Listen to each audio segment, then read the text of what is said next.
Here's your dynamic range test right here. Damn. Tells you all you need to know about the difference. That was actually really useful.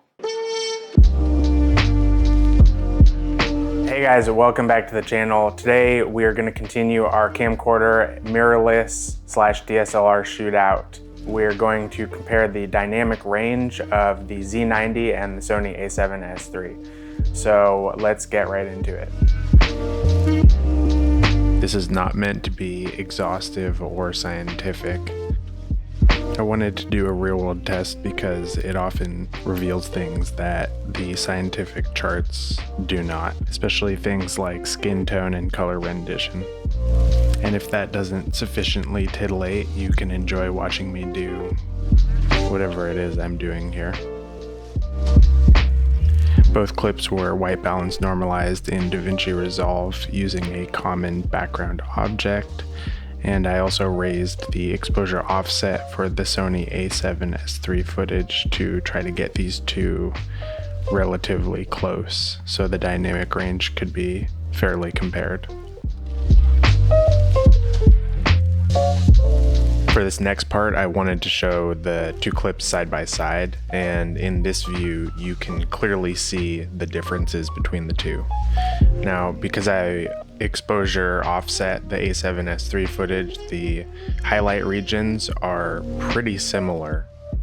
Where you can really tell the difference is the skin tone rendition as well as the shadow rendition.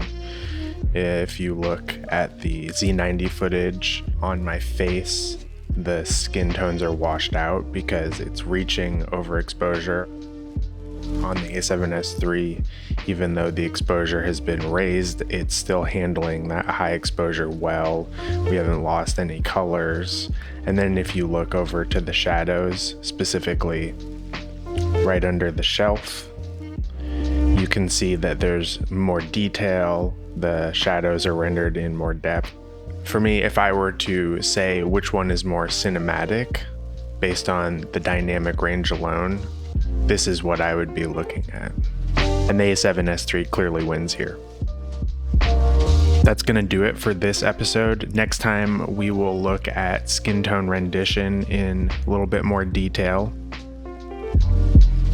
After that, we will have our final episode of this series where we do sort of a zoom out and look at these two cameras as packages.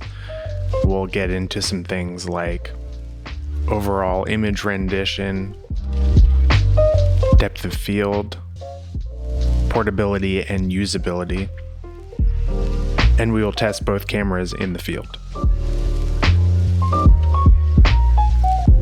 If you enjoy this content, please hit subscribe and let us know in the comments. Your input really helps improve the channel. As always, thanks for watching, and I will see you next time.